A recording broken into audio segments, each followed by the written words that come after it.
The executive session has ended. I'm calling the business meeting back to order. And we're starting with the Pledge of Allegiance. So could we all rise and, Ms. Aruda, could you lead? I pledge allegiance to the flag of the United States of America and to the republic for which it stands, one nation, under God, indivisible, with liberty and justice for all. Thank you.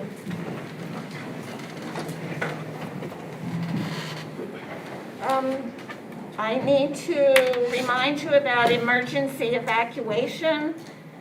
There are emergency exit locations. Look at the signs, and in the event of an emergency, please leave in an orderly fashion through the designated exits. Also, this is a smoke-free school district. Smoking is not permitted in the building or anywhere on district grounds. In addition, this is a hate-free school district, and hate is not permitted anywhere on district grounds. We now go to the next item, and I think we have consent, but we're going to do these separately. Is there a motion to approve item C1? Mr. Trent, and a second by Ms. Aruda. Questions or discussion? Seeing none, all in favor? We've got 4 approvals. Abstaining. And one who was not present and can't vote on that. We have it passes. We now have item C2, a motion to approve. Item C2, Mr. Parker, Ms. Aruda second. Questions or discussion? All in favor? This is also, there are 4 votes yes and 1 Abstention because of absence from the last meeting. So that item is approved. Then we have item C3. Is there a motion to approve the recommended action on item C3? Ms. Ancona, a second by, is that Ms. Aruda? Mr. Parker. Mr. Parker, thank you. Any questions or discussion on this? Seeing none, all in favor? There are 4. Is there any no votes? 1 no. The resolution carries. Okay, Dr. Ciani. Yes, thank you. Communications announcements. Being the summer, I don't have an awful lot, but I do have a couple. I am happy to report that our summer programs are well underway. Our Gen Ed program at the high school has 284 students enrolled in grades K-6 through 12, and all classes are in person and scheduled in rooms with air conditioning.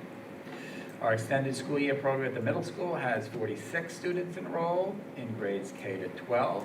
All classes are also in person and in rooms with air conditioning as well. And our elementary program at Vern W. Pritz has 181 students enrolled in grades K to 5. 127 of these students participate in person, and 54 of these students participate remotely.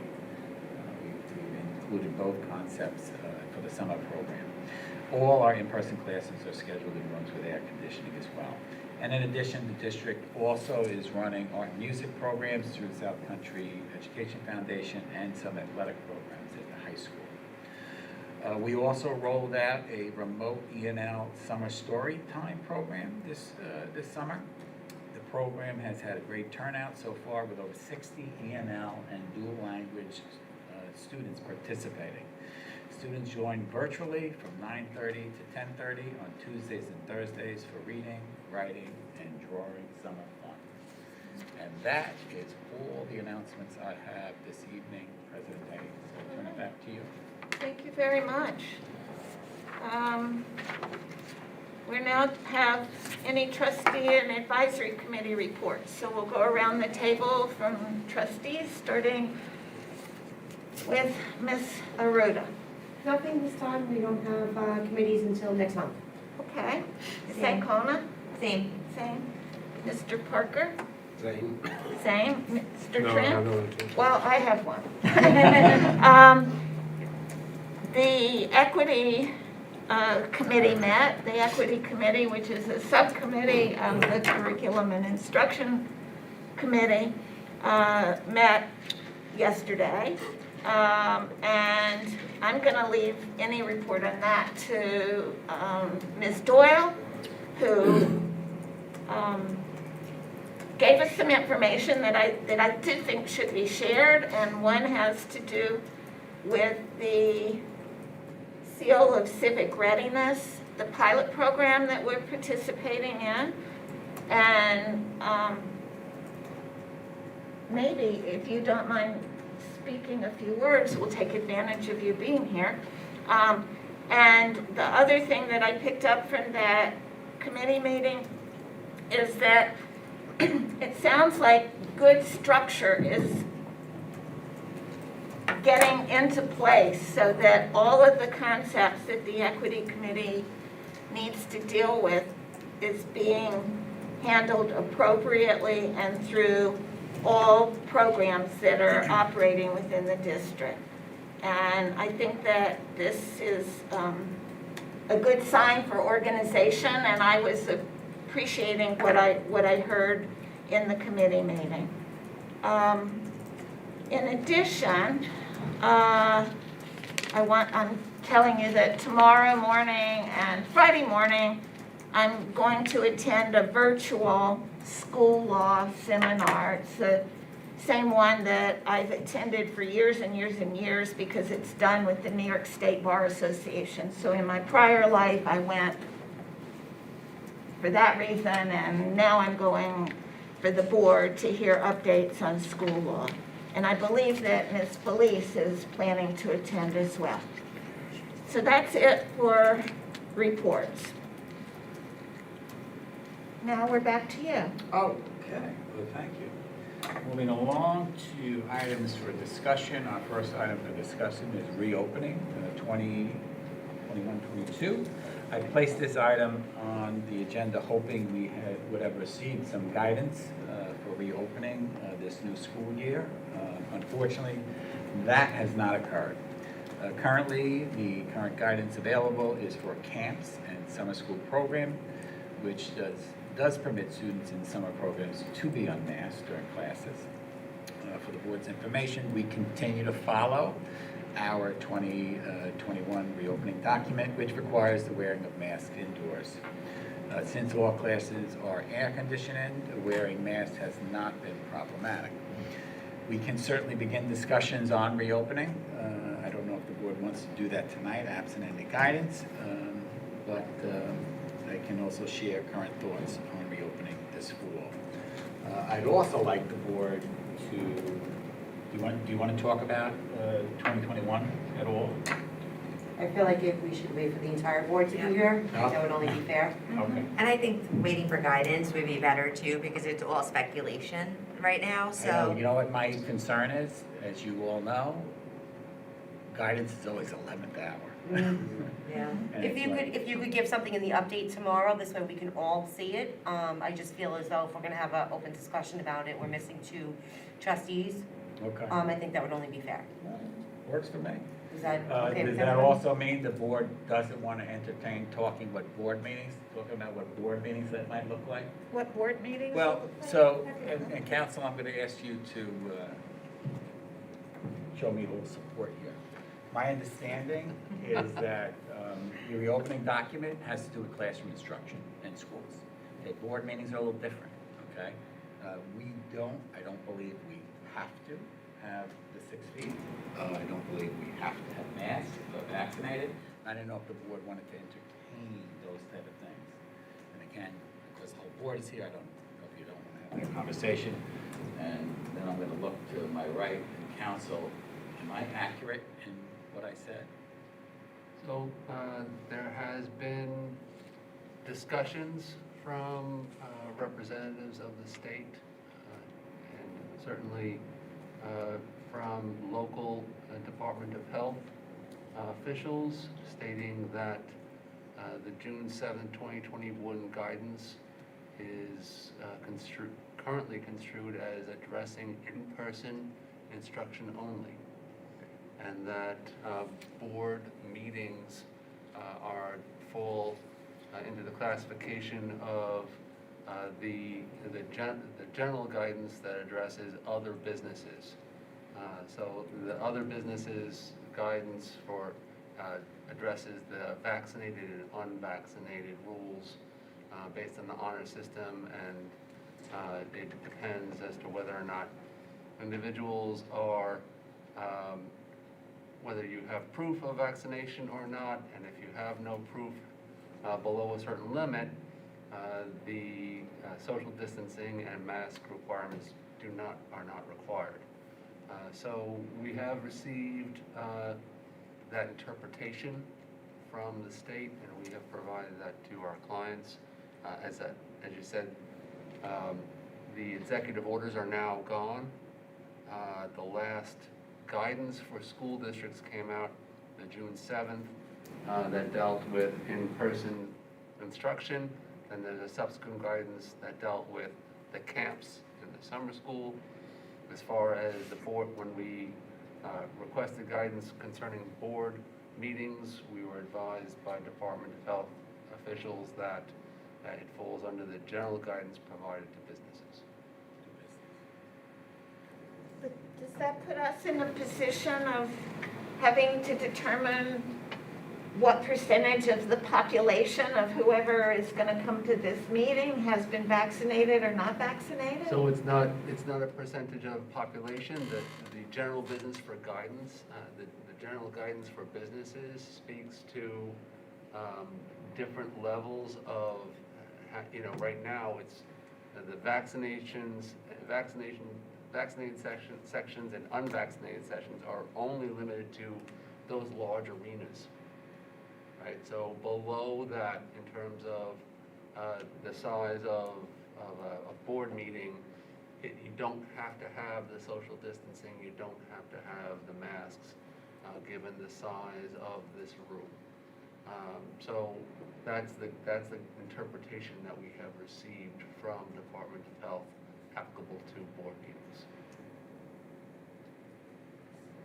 So just so I understand what I think I heard. We could be having the meeting tonight Yes. with no mask on if we Yes. chose to. And we would be following the guidance that has come down from the State Department of Health. As interpreted by the Department of Health currently, yes. I would still, you have your guidance and your plan, right? So you still have your plan in existence. You have had through the year board action on these items. I would address, if the board chooses to do this, I would do this by board action. Just because some school districts have been doing it just by superintendent's action. This board has been doing it by board action. So to make that clear as far as the visitors are coming to this meeting and what constraints they're under, my recommendation would be to handle that through board action if you choose to do so. Did you have a question, Mr. Turner? No, I just had a comment. I don't know if we're discussing this now. I wonder if this is an item that we could put on the agenda for full discussion and a recommendation at the next meeting, when hopefully we will have the full board present. That works for me. I just wanted to alert the Well- board that I think we're different And than I the can school. certainly send the latest memo Yeah, on our yeah. Yeah, this that's topic really to the good. Board of Education beforehand. And then maybe we could just add it, well, we could always just on the top Yeah, of our we agenda, could so. Get that in the update, Sure. that would be good. It's not a new memo though, right? No, It's it's an existing memo. an But we'll existing. send it to you, Okay. so you have it on Okay. top of your stack of our memos. I think that, yeah, but I don't, Did that Yeah, memo refer specifically to board meeting? I don't, No, No, it did not, No, yeah. it didn't. I Right, remember now what John Paula- just clarified right now. I remember that had board meetings in it. Okay. And not only that, it would be board meetings and members of the public, because we're open Right, tonight right, to right, members right, of the right. Yeah. public if they wanted to come. Right. But if you can let us know what the current guidance says with regard to that and how we should deal with that. So, Thank you. Okay, our next item.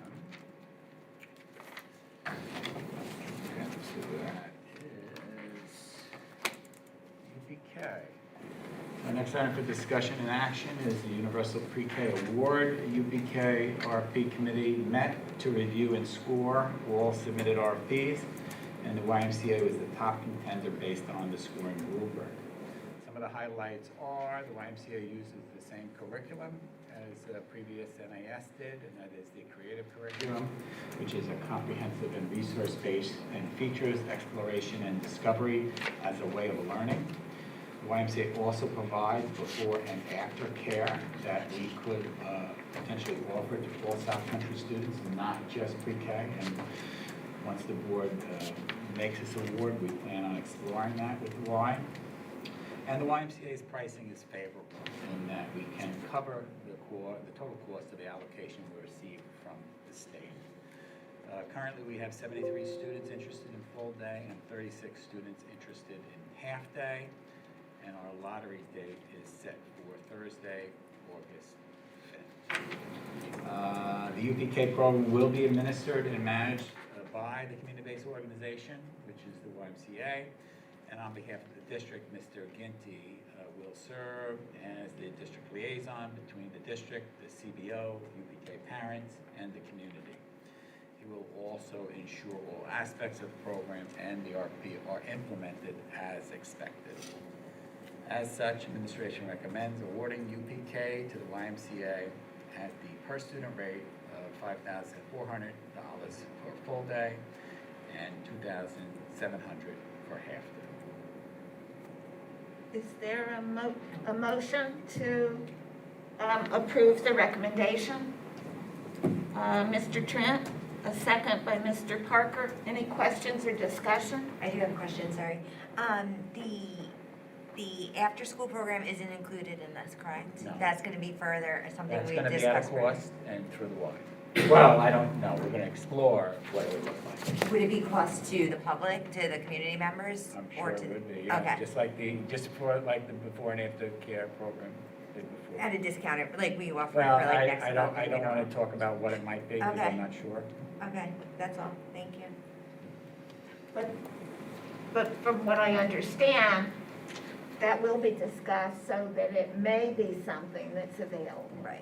Yeah, we understand that parents are looking for that before and after care. We haven't made a determination to move forward with scope because scope needed to be notified back last school year, at the end of last school year, and we weren't prepared to make that adjustment or that commitment, not knowing what the opening school year might look like. Will the YMCA push into the elementaries, or would everybody be Well, bused? we're gonna need to talk about that, but my plan, or what I'm looking at is bringing everyone to South Haven. at one Tiny. location. Well, again, I don't know. Yeah. I don't know how many families wanna take advantage of it. I don't know how much room we have there, currently with the few kids that are enrolled, we do have at least one classroom, I think. Okay, But we'll have to see. okay. Ready to take a vote? All in favor? It's unanimously approved. Okay, and my third item for discussion is a second reading of Board Policy 7131, Education of Children and Youth Experiencing Homelessness. This policy revision includes required New York State Education Department requirements and recommended language changes from our policy provider. And the policy has been reviewed and approved by Strategic Planning Committee as well as District Council. I offer this for the board's review, second reading, and adoption. Is there a motion to approve? Oh, you have a question? Yeah, I have a motion. A motion to approve adoption of this revised policy by Mr. Trent, and it's second by Ms. Ancona. All in favor? Unanimously approved.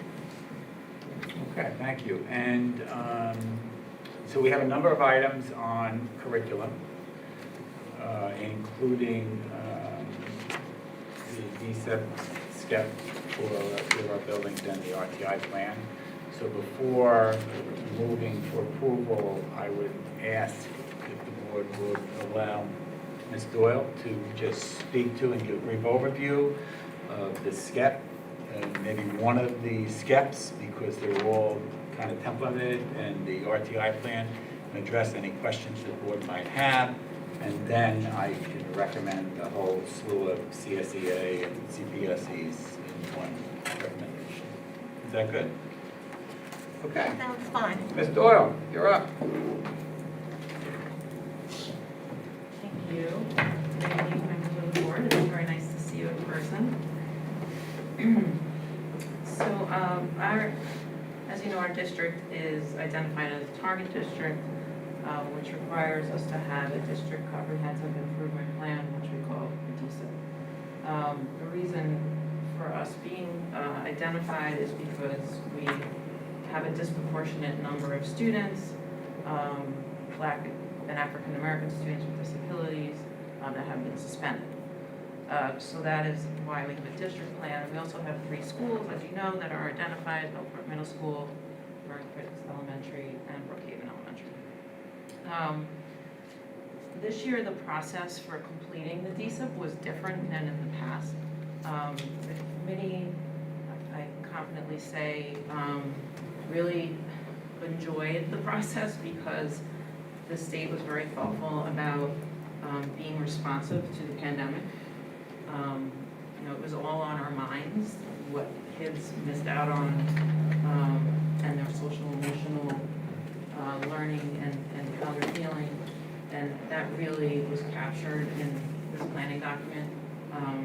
So we felt really good that this is the direction we wanted to go in anyway, and it doesn't feel like it's something separate that we're doing. They required us to, as you saw, complete a planning document first.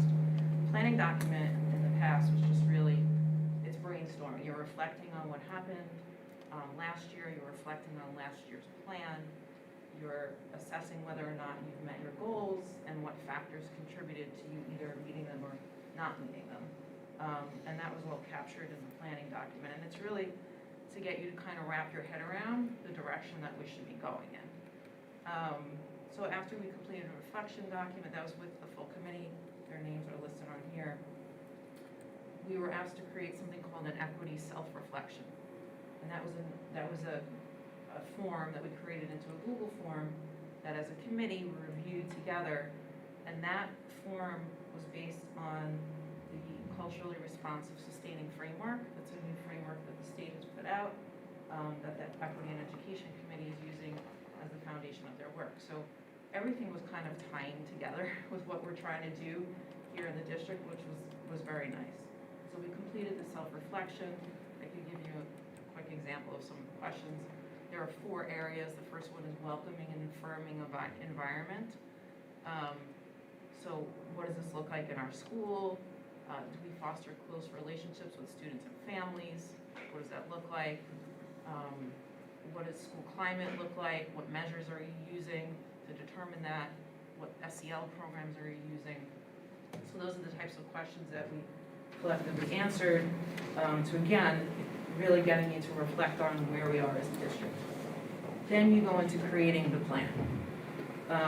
So we write the plan with the stakeholders. And what was nice is that we really were able to just focus on 3 things. Last year there were 5, and there were many different tenets that we had to align to. It was pretty, what's the word? It was kind of all over the place. This seems very focused. So our 3 priorities for this year, the first one's around attendance. So making sure that we have prevention strategies, we have intervention strategies, and communication strategies to ensure that our chronic absenteeism and our attendance overall rate decreases. The second is creating a culture of care where all students feel a sense of belonging and connection to the school community. Again, a lot of the work that we're doing in the equity committee, but, and it's aligned to the framework that the state is using also. And then the last is ensuring access to learning for all students through instructional best practices. This is really a continuation of the work from last year's plan to ensure that we're able to implement things that we were trying to implement before COVID hit. We looked at data, and the plan is using data from 18-19. So the state just rolled over your status. So we're really looking at data for almost 3 years ago. So we're confident we're in a better place than we were then, even though our attendance looks pretty bad, but everybody's in the same situation as us. So we reflected on our attendance data, we reflected on survey data, and the nice piece of this is we had student voice for the first time. So one of the items they asked us to do was to meet with students. And what was nice is we already had that structure in place, again, from the equity committee. So we used that information and then included the questions that the state asked us to include around COVID and their experience with the pandemic and schooling and the hybrid model. And we learned so much from that. And it really shaped this plan. We feel really good because we know this is what our students are looking for, and the data is telling us that as well. So that is the DSIP. Does anyone have questions on that? Yes. I'm kind of just going back to the planning document. And I just had a couple of questions about the planning document, specifically page 4 I'll start off with, which is priority 2. Okay. I know that when we were first cited and we were looking at a plan, we talked about doing the walkthroughs with it. You know, in here it says that there was pushback from the teachers union about using the walkthrough tool as an evaluative measure that stalled effort. I know that a few years ago that was apparently was supposed to be taken care of, because the next statement says that there hasn't been any data gathered, but from my understanding, there have been during the 2020 and 21 school year that there have been walkthroughs that have gone through, and it's obviously not tied to a teacher's evaluation. So I'm just thinking maybe you can clarify some of that information right there. So we did use the walkthrough tool, but it didn't happen until March because there was concerns about it being an evaluative tool. So there were conversations with the union about how this is tied to our DSIP. It's an expectation.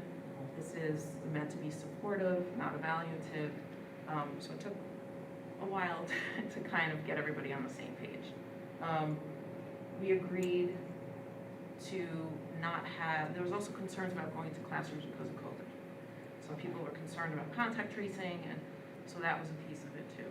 Can that be placed in there in that plan? Because, standing this into the state, it just doesn't, somebody reading it and not walking in your shoes or not seeing who we are as South Country may not understand all of the other factors that went into that. Because I know that there were talks with the union about this and how it would be, how it would be utilized.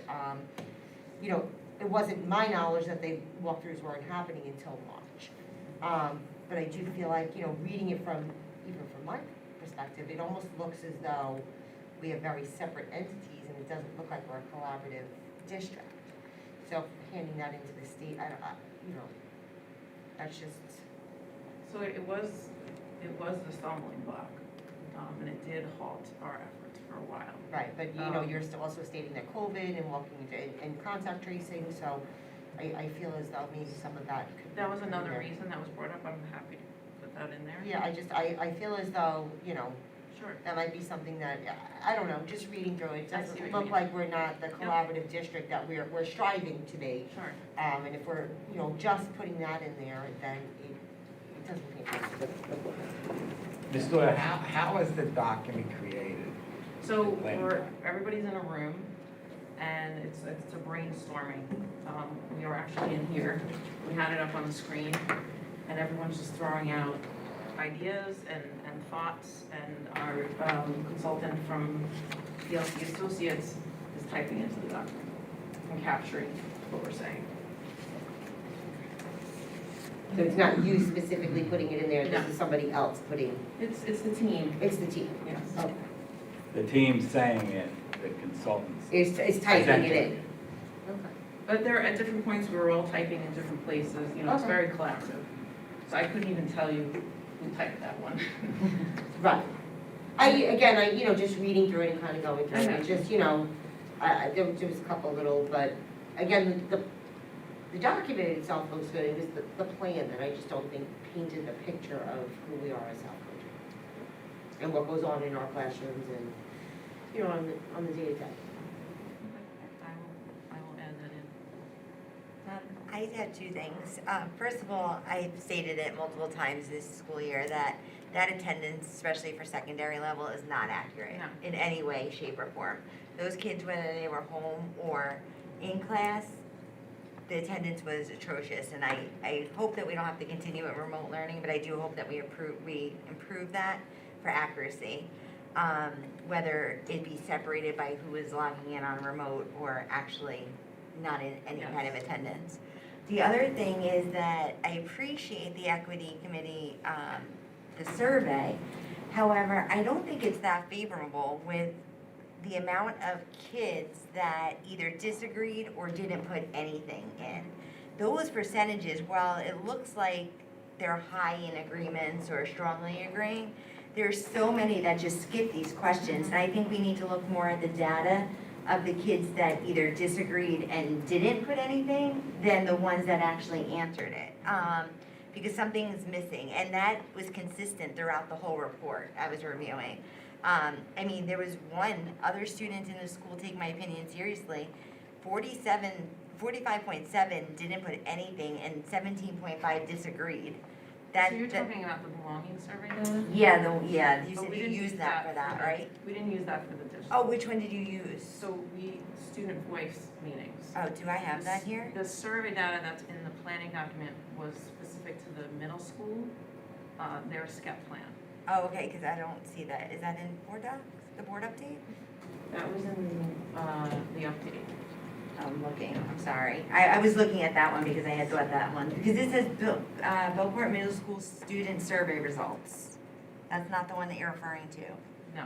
Okay. So what the state asked us to do is to have meetings with kids, not do a survey. Oh, so you met with the children. Correct. I'm sorry, I thought that you had based it off of this. No, Okay. that was from the equity committee. Okay, either way, this does need to be addressed, even though it has nothing to do with what we're Yes, and talking about. we did have discussion about that last night in our meeting. Okay, great, thank you. No problem. But on page 7, you're citing the. Page sur- 7? Yeah. In the planning In document? the planning document? Mhm. Are you citing the results from that survey that Ms. Ancona is referring to? That's the middle school, we did cite that in here, yes. Okay.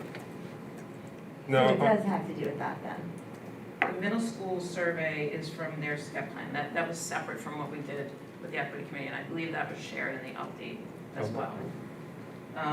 The high school survey was that survey, yes. But again, this is the planning document, we were just kind of trying to capture any data, but that wasn't really what the state wanted us to use, was the meetings with kids. now in this document though, on page 7 at the bottom, how accurate is the NWEA? How accurate is that in judging the proficiencies in ELA or mathematics? Is that like a gold standard kind of thing? So it's a lot lower than it was in years past. And I'm confident that it has to do with COVID. These scores are from the mid-year assessment of the NWEA. And, there was kids that were taking it at home. We were able to do that for remote students. There were students that just weren't taking it seriously. There were students that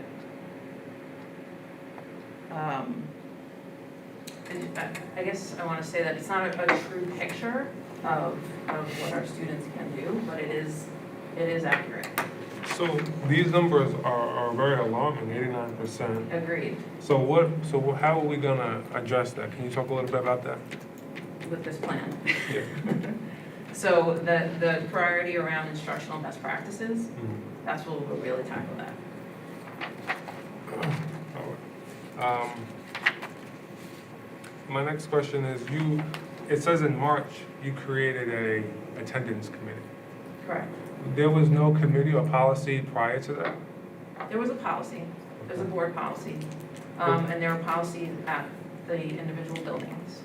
But there was no committee or any, So there may have been previous to me, but when I came on, the first thing I did was look at the DSIP, because it's under my charge, and one of the items in there that was put by the person, my predecessor, was creating an attendance committee and an SEL committee.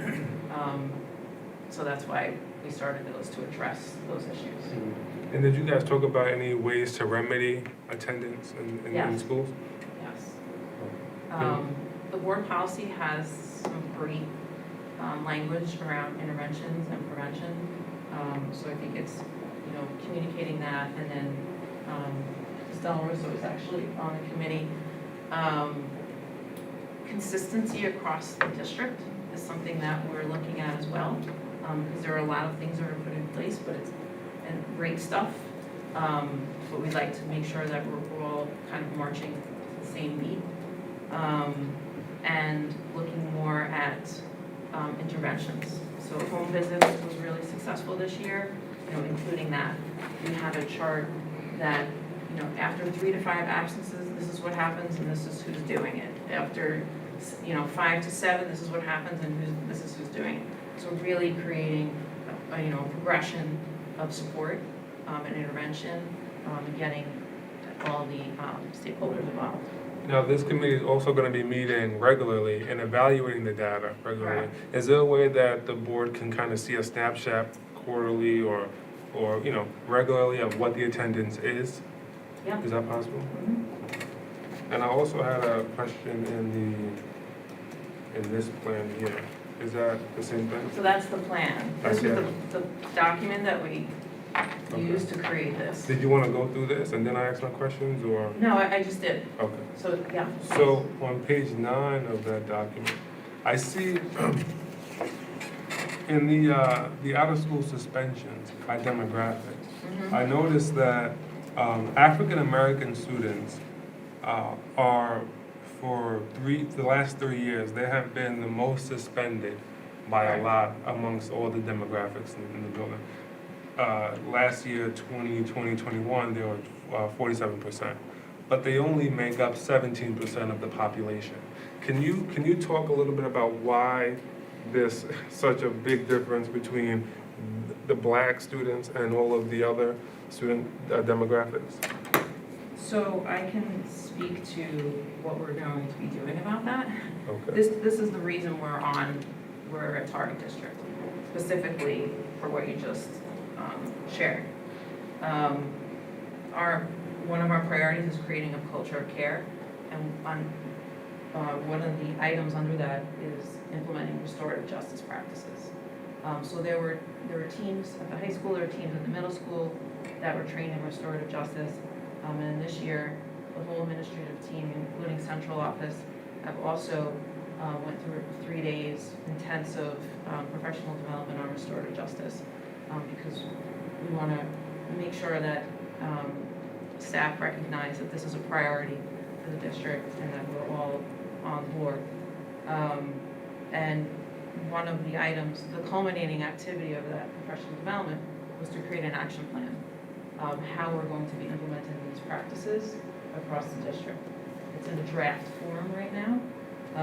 But it's something that will be completed before the school year, and then our plans are to have everybody participate in the professional development on Superintendent's Conference Day, on Election Day, where, we have people at different levels right now, but making sure that everyone hears the same message, and then breaking out into smaller groups for people that are more proficient, and using our staff that are already implementing restorative justice, to train other use the word train, to work with and share their knowledge with other teachers and other staff members. It's a very powerful tool to build community, to improve school culture, and to create an environment where kids feel safe and they feel like they have adults that care about them.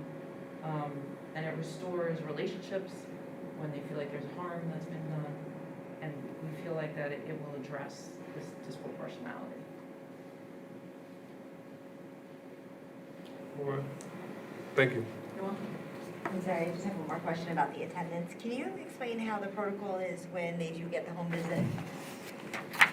So, sure. So there's a student support team meeting weekly on Wednesdays, middle school and high school. Before we have parent liaisons,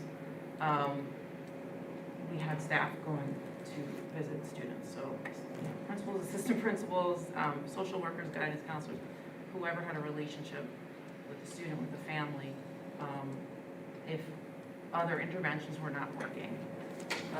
And then they would go to the house, have a conversation about whatever the issue was, while trying to build a relationship and to get the student back to school. Once our parent liaisons came on board, our secondary liaison attends the student support team meetings, and she works with our director of counseling, General Restivo, to do home visits, based on whatever the need is and whoever the student is and whoever they have a relationship. And then both liaisons go out to the house. Sometimes they bring someone that already has a relationship with the family. Sometimes they bring a responder. It really depends on the situation. It's very individualized. So, so is it number of absences or is it lack of participation in class? Is it a multitude of things? Only because people's attendance were not accurate this year and I didn't get one person knocking on my door. So what is it? Is it a bunch of, it's a culmination of things, or is it based solely on absences? It's not based solely on absences. Okay. It's based on, so the meeting is an opportunity for staff to talk about students. So they bring students for, it's sort of like RTI for attendance. Okay, that makes sense. So it's a conference based on different teachers, based on the lack of Correct. participation and Different the staff absence. members, Okay. and not being non-responsive, not turning in assignments, not being absent, but they really look at the full picture. I got it. Thank you. You're welcome. Sure. One of the priorities in the DSIP plan is the two-way communication. And then the bottom talks about, all the things that were done, emails, connect phone calls, to contact families. Do you know roughly, and I think I've asked this to administration before when we talked about putting out a survey, is how many of our families do we have no way to contact besides a knock on the door, by email or by phone? I'm sorry, I didn't hear the question. So when you try to reach out to a family, it's by phone or by email. But how many families do we not have an email for or a phone number for? And are we able to, knock on their door to get that information? I don't know that number offhand, but I do know that, for example, at Burn Critz, their school, what do you call it here, SDM? It's different where I'm here. Yeah, School SDM. building committee, that was one of their initiatives, was to reach out to families and ask them how they want to be communicated with, what's the best way to contact you, do we have correct information for you? So that's just ongoing. That, I think that is something that we're always struggling with. Phone numbers change, emails change, so we're really just always, reaching out to people who might have a good number or a good email, but it is an ongoing sort of project. But can we make an effort to work on that? Because when I Yes. had requested that data before, I had received it, and there was a good amount of families where we had no emails or No phone numbers emails. for. We have made yeoman's effort, particularly during COVID, in terms of reaching out to families and making those contacts. Okay. It's true, many folks don't have email addresses, but everyone does have a phone. And I don't know if we have that data in any one place. No, you gave it to me, I asked. Yeah, but I think it was a result of connected and unconnected students, Yeah. Right. not emails and, No, I think because I had asked the same question then. I'll find it. I'll find it. Have we explored, and I know that we've talked about it a few times, a universal communication app? I know that we talked about it, and I know we've talked about it before, utilizing a universal communication app. I know we spoke about, you know, whether it be Remind, or Blooms, or ParentSquare, or, you know, something that the entire district uses, that administration can send out, you know, principals or classroom teachers. I know that was one of our discussions, and I don't know if it went any further. prior to COVID, our plan was to utilize eSchool and the Connect Ed features within and communicate with parents through there. Because all the data's there. Right. Right, so as long, if we can get parents connected to the portal, Right. And using Teacher Connect, then we have one system that, Right. they can get, emails back and forth, get, student results and everything. So that was, what our plan was prior to COVID. It continued into COVID.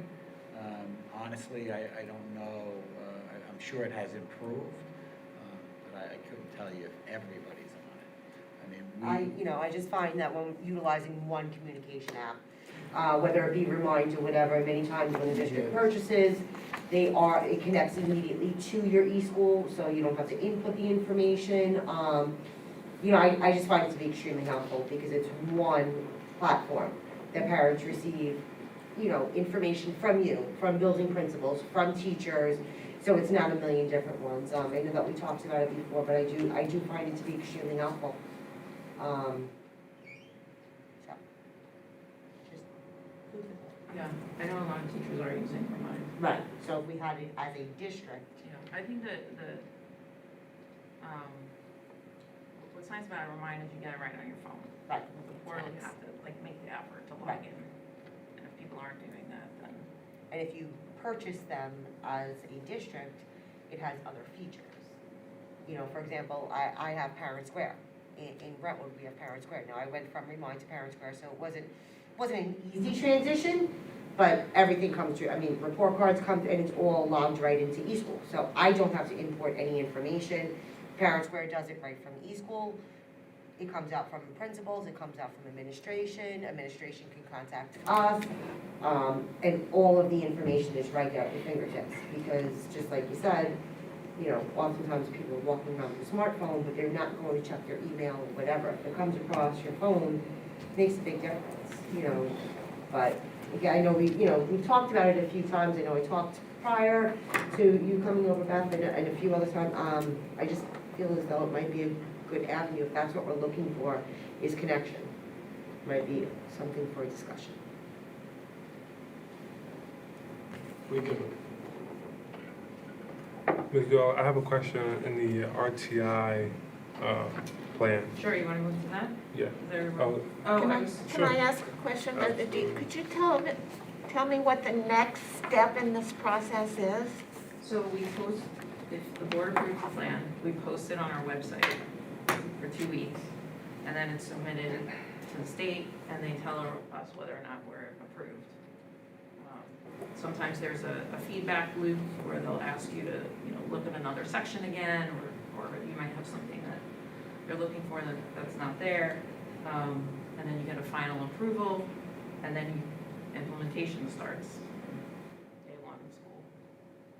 But you've got the opportunity to tweak the language a little bit, like Ms. Zaruda was suggesting I on do. the planning document? Yes, I can do that.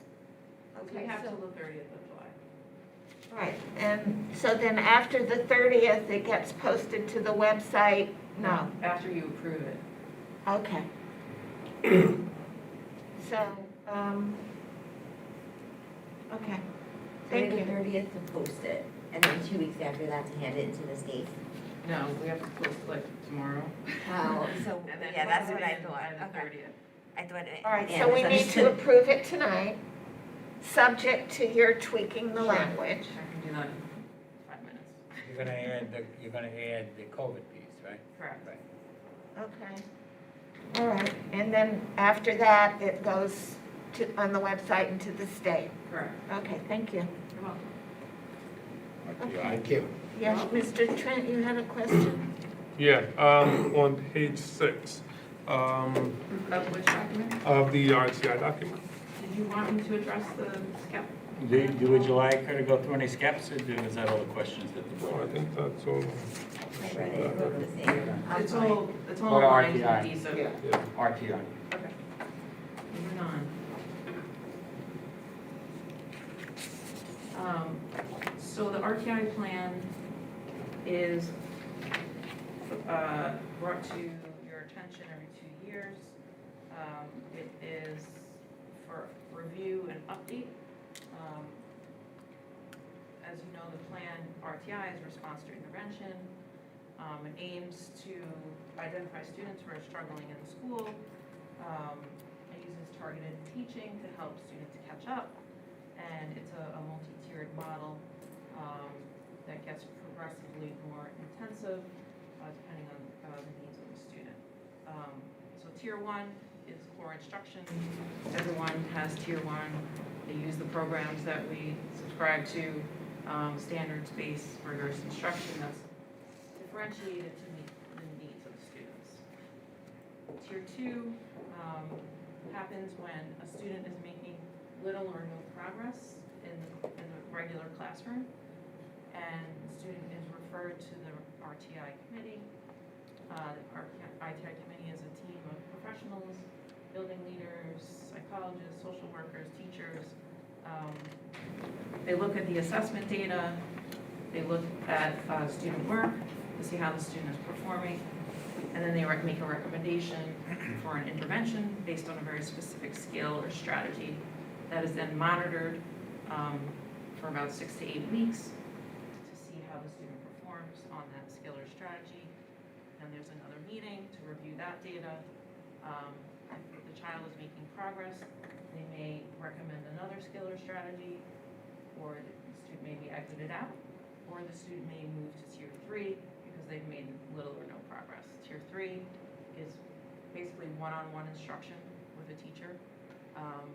That is more intensive, it's more frequent, it's a longer duration to make sure that the student is making progress. And all of this is to catch kids early, to provide them the support that they need before a referral to special education. In the plan, the process I just described is there, including the programs that we use and the assessments that we use to progress monitor. Questions? Yes. Do you have any RTI data? And like, do you know how many students receive tier 2 in 12th grade or tier 3 in 12th grade? Any of that data? I don't. I know that at the elementary level, everything was kind of put on hold this year because most of the folks that implement the strategies are reading and math specialists who became remote learning teachers. So there really weren't many kids in the process. We focused on our tier 3 kids. So we had, the district was kind enough to hire a remote teacher that worked with our tier 3 kids that were remote, because we felt they were the ones that needed the most support, so that, you know, this was not a normal year. But that was only in elementary. Yes. So secondary, we worked on those tier 1, tier 2, tier 3. I don't know the answer to that. Do you, Ms. Sellers? Yeah, we did. Okay. We started fully remote, so we did, at RTI in the high school, we did start with fully remote kids in the beginning of the year, and then as we brought more students back, we did branch out, and we had some hybrid students as well. It was a smaller group this year, but we did have a fully functional RTI program throughout the year. I don't remember exactly what the breakdown was by grade level, but most of ours in the high school go through 3 to 4 cycles, so it's usually roughly half a year. Is that data that can be, that we put together? Yeah, we have records of that. Yeah. I have a question for the high school. So if we didn't have quarterly assessments, how are you basing it this year? The need, and the tier? So at the high school, a lot of the RTI is not strictly academic, a lot of it is social emotional. We ran a lot of SEL groups this year. We also did a lot of check-in, check-out with students that weren't engaging. So it wasn't necessarily just test data, we used a lot of different, we had a lot of student support team referrals, and we went from that route. So that's why you started with the remote kids then? with Exactly. SEL? Yeah. Okay, that We makes thought sense. that's where the greatest need was. Okay, thank you. Yeah, I failed to mention that RTI is not just for academics, it's also for behavioral. So there's a committee for behavioral and there's a committee for academics. And I would hope that our RCI students are based upon teacher recommendation as well, not just based on test Always. data. Okay. Always. I just want to confirm That's that. who does the Okay. referral. Okay, okay. Yep. I just wanted to confirm that. Yes. Okay, thank you. You're welcome. So with the complications that we had this year with all the COVID-related problems, were you able to see how the RTI strategies were working? Was it helping our, I see the head Yes, it being was. nodded back there. I was part of a few student support team Yes. meetings, and it was pretty amazing the amount of interventions that were put in place for students. You know, and how well our staff knows our kids and their interests.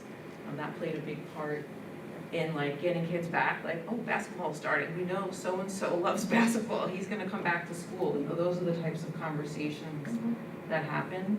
And again, it's very individualized and it's very relationship-based.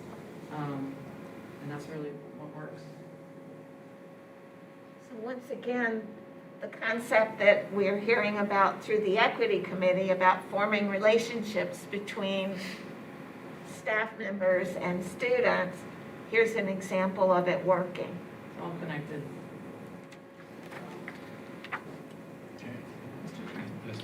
On page 7, at the bottom, it says all the things that you do to determine an eligibility to receive these services. Which one of those do we do normally, and which ones were done last year? So the assessments, the multiple measures, so the MAP is the NWEA, we did that this year. We did not have, we did have assessments, but only a handful of kids participated. We do have on-demand writing, we did do the Fontes and Pinnell assessments, we did the early literacy assessments, foundations. The only thing we didn't do on here are the district-created math and ELA assessments, 3 through 6, and the quarterlies.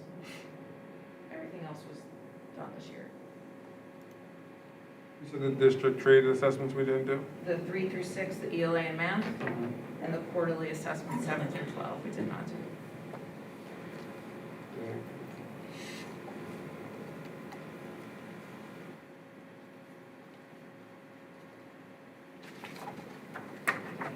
Any other questions on response to financial plan? I just want to make sure I didn't write anything else down.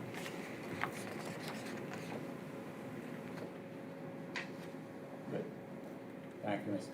Thank you. Thank you. Thank you. Did you want me to mention the seal of civic readiness?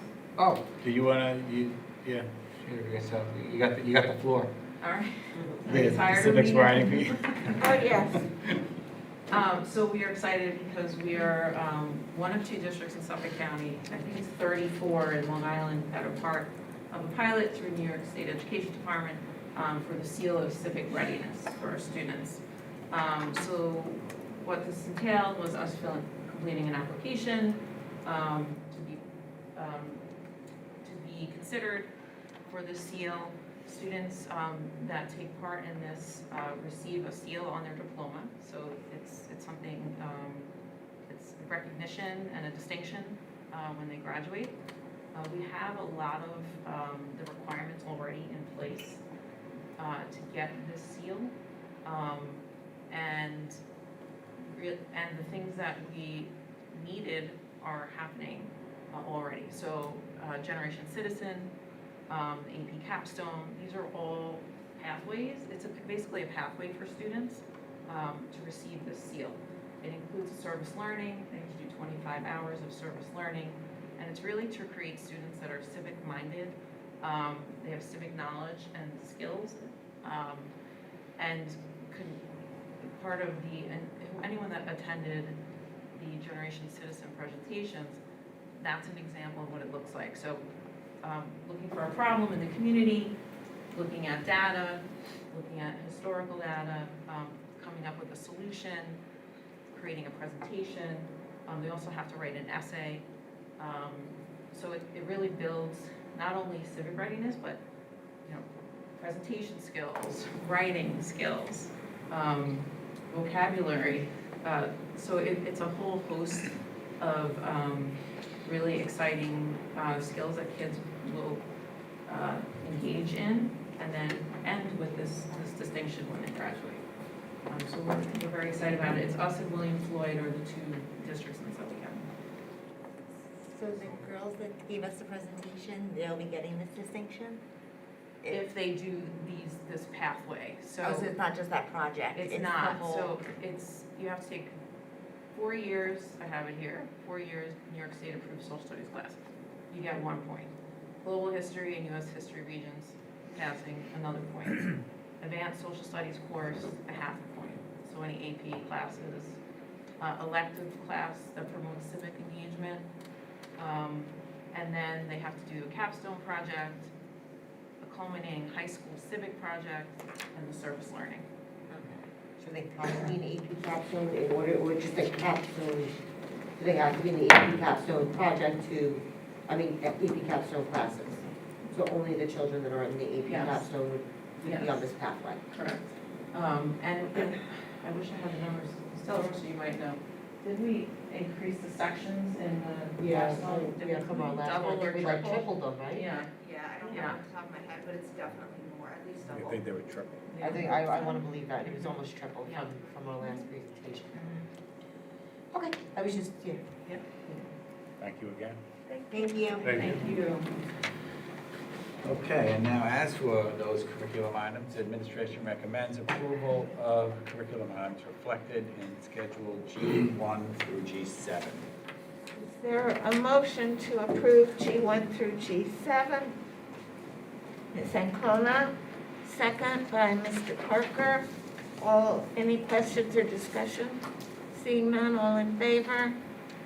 It's unanimously approved. And moving to personnel, administration recommends approval of personnel changes reflected in Schedules H1 through H6. Is there a motion to approve items H1 through H6?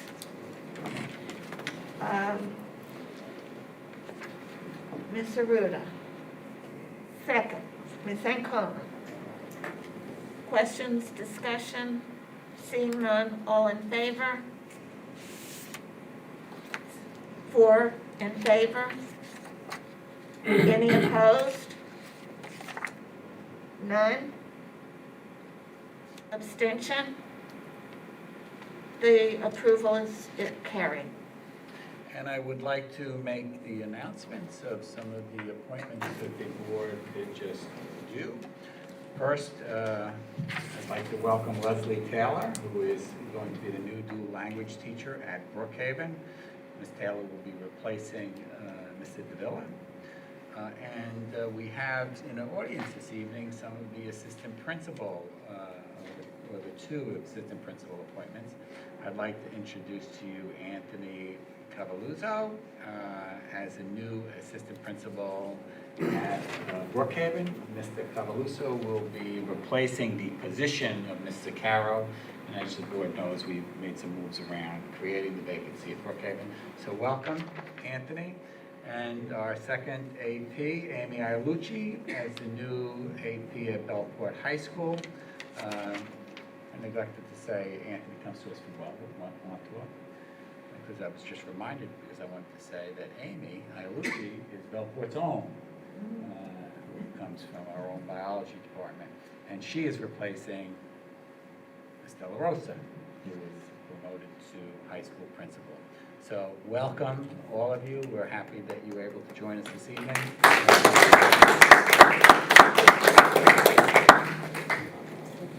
And moving on to business, administration recommends approval of business items reflected in Schedule I, 1 through I-18. Is there a motion to approve items I-1 through I-18? Mr. Trent made the motion, Mr. Parker second. Questions or discussion? Seeing none, all in favor? The motion carries. And I bring it back to you. Okay. You know, we didn't announce public commentary earlier, but now we have it again. But there was no email commentary to present, and no one from the public has submitted a card to speak. So we have none. We now have closing remarks by board members. And I just have a question, I'm sorry, about the public commentary. Now that the meetings are open again, are we gonna still be accepting emails? We weren't. Well, I don't think we are, I mean, right? you could talk about that, but that was not. we could talk about it.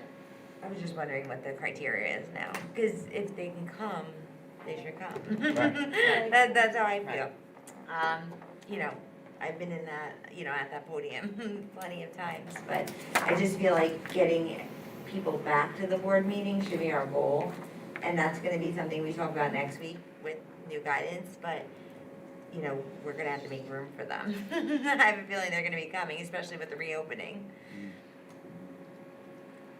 Well, it certainly is something to discuss because just from a physical point of view, this works okay in this room with approximately this number of people here. But, you know, if we get more spread out, it makes it harder for us to have our discussions, makes it harder to hear. So, you know, I think these are just all things we're gonna have to think about as we go forward. Okay, I think that, yeah, we should stop accepting emails. Oh, sorry, I had closing remarks. I was gonna say mine, but since I was talking. Yeah, we're Do you wanna doing, go around? yeah, why not? Go ahead. I just wanted to ask if next year we could take into consideration the preschool, the pre-K lottery earlier than August, the first week in August. Because it just makes it very hard for planning, and I remember being in that situation. And if we can do it maybe mid-July, it would really help out the parents. Yeah, the only problem with that is we really have an influx between mid-July to August of people putting their kids in. So if we were to do it, we wouldn't be included everybody, and then the rest would have to go where they fell. And it also, we wouldn't know exactly where people are sitting. So right now, we know that more than likely, based on the people that put in, everybody's gonna get full day, right? Because we have the spots. Right. The real lottery is going to be AM, PM. Okay. So we could move it up, but we will exclude people, and then we'd be dealing with, just putting people in with no choice later. So basically, the lottery right now is just AM, PM. Everybody who wants full day Yes. is getting in? Yeah, because remember, there was a time we had one full day class. Right, well, I And think that helps. We made a push to increase the full day programs, and we got to that point where we have met the need. So last year, everybody that wanted full day got full day, or this current school year, or last school year, everybody got it. And this year, based on the numbers we have, it appears everybody will get it again. Okay, that's good, The because I think the issue people is- that are planning to use it as daycare, in lieu of daycare, are gonna want the full day. So They'll so they get could it. plan accordingly, and it's pretty good chances. Listen, I can confidently say, if you ask for full day, you're going to. Okay, good, You'll okay. get it. That But- would be but the true, pro- but- unless you get a huge influx between now and then we do the lottery. Right. It's what, Possible. 9 days, what See, is it, now- 12 days It's in a away? couple of days though, right? Yeah. I think we have like 27 families that want AM, Right. and 3 that want PM. Right, That's a problem. right, I see. Okay. Okay, Aruda, did you have comments? Closing? No, none? Put that on this side. Mr. Parker? Comment free tonight. Okay. Mr. Trent? No comment. All right. Then I think we're ready for a motion, and I know who usually makes it. Mr. Trent? Second? Ms. Aruda? All in favor? We're now adjourned. Thank you, everybody. Thank you.